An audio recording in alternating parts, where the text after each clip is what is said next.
Good afternoon, everyone. I'm sorry that I cannot be with you in person today, as I've had to remain in the United States. I hope that you will accept this less personal method of presentation as a substitute, however. One reality of human existence is that we live our lives in inherited landscapes. The natural and artificial places that make up these landscapes are sometimes maintained, sometimes modified or destroyed, and always imbued with new meanings. In this sense, our lives are lived not only in the landscapes of the past, but also with them.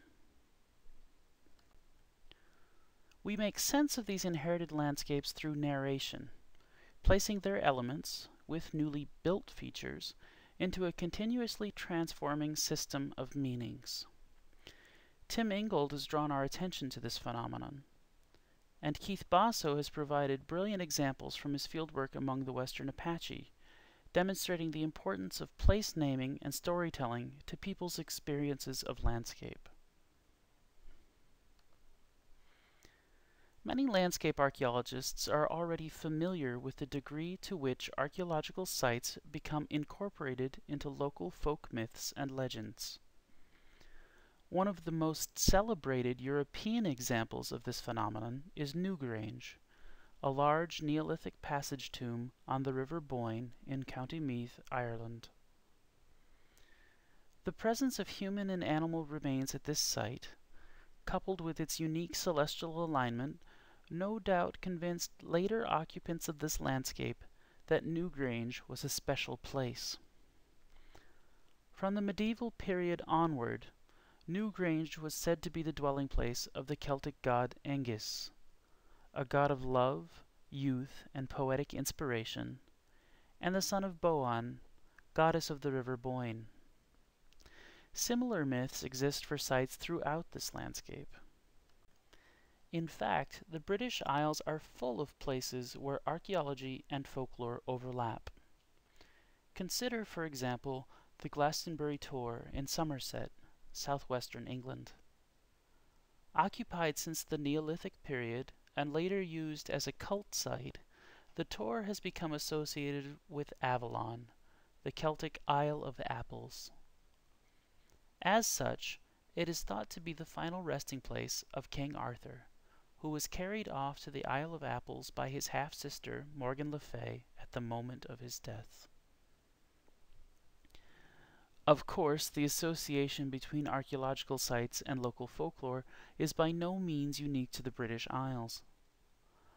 Less than 500 kilometers from where you sit this afternoon, on southern Sweden's Bjäre Peninsula, is the archaeological district known as the Bjäregården. Within this relatively small area, there are more than 700 Bronze and Iron Age burial mounds, like the Rishög, shown here, as well as a number of additional sites. Many of these sites have legends associated with them.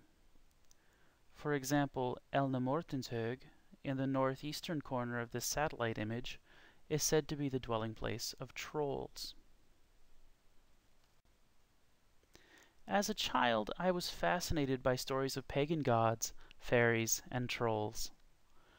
As I grew older, I did not see the value of these legends to my practice as a professional archaeologist.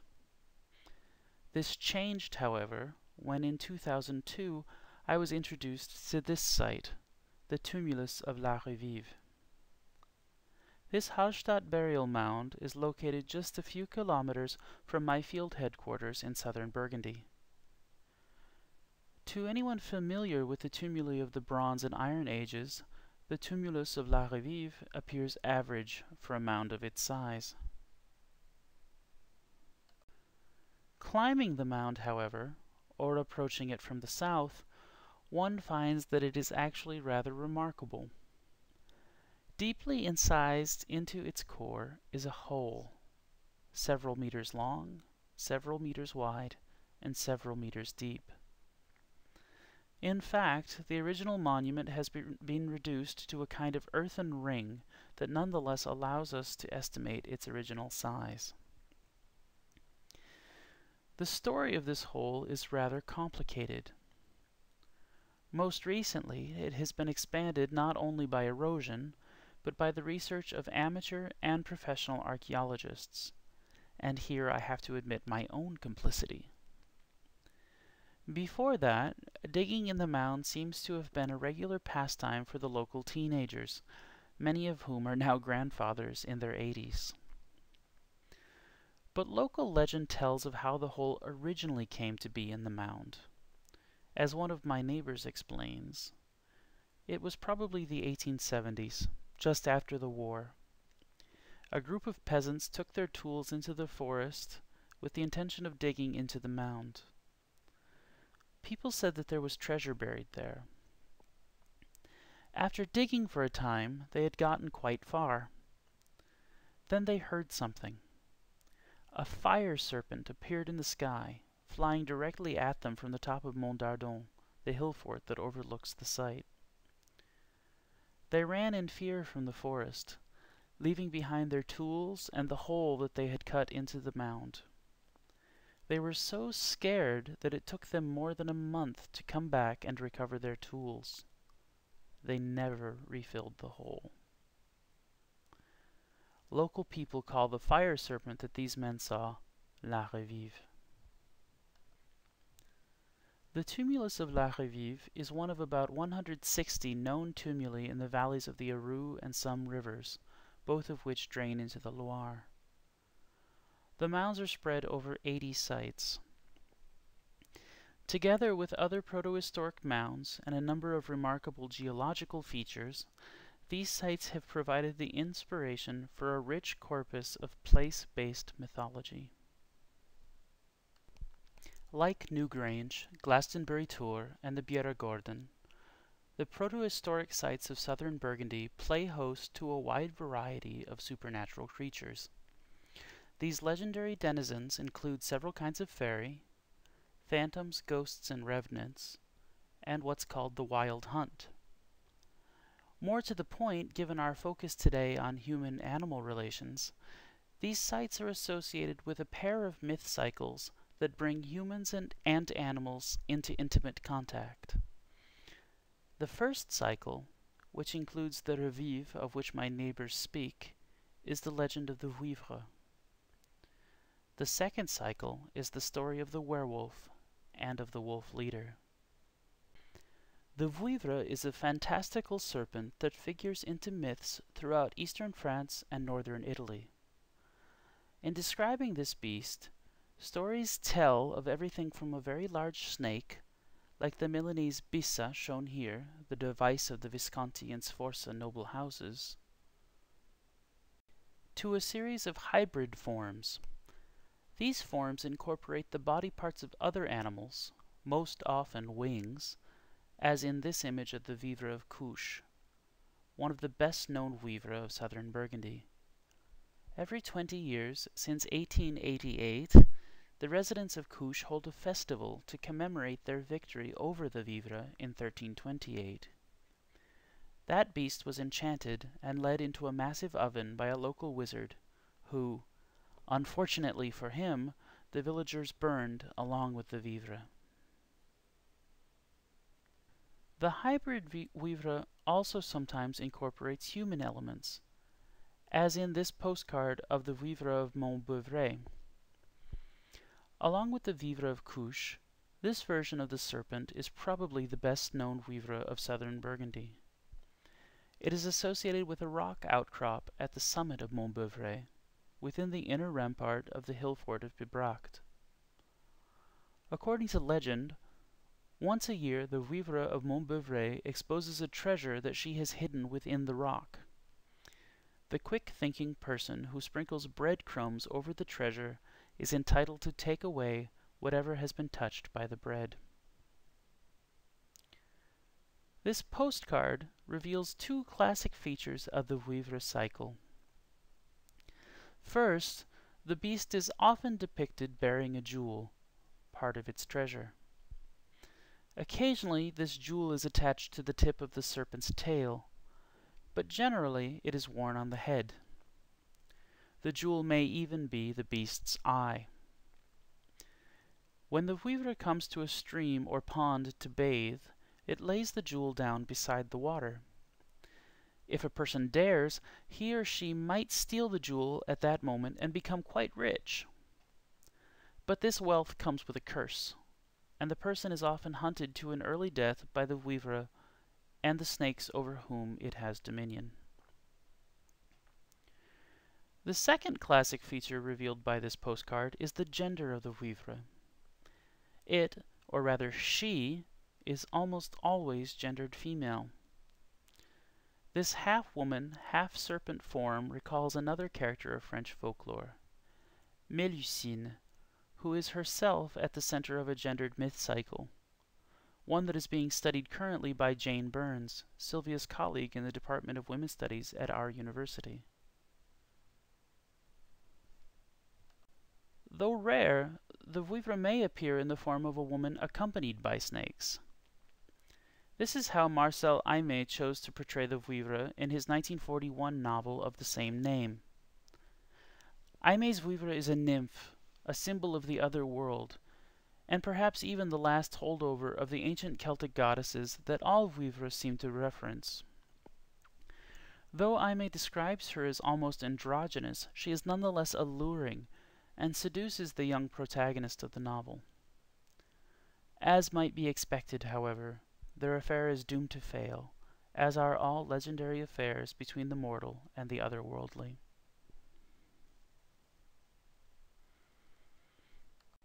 If the vouivre is typically gendered female, another set of mythical creatures is generally considered male, the werewolf and the wolf leader.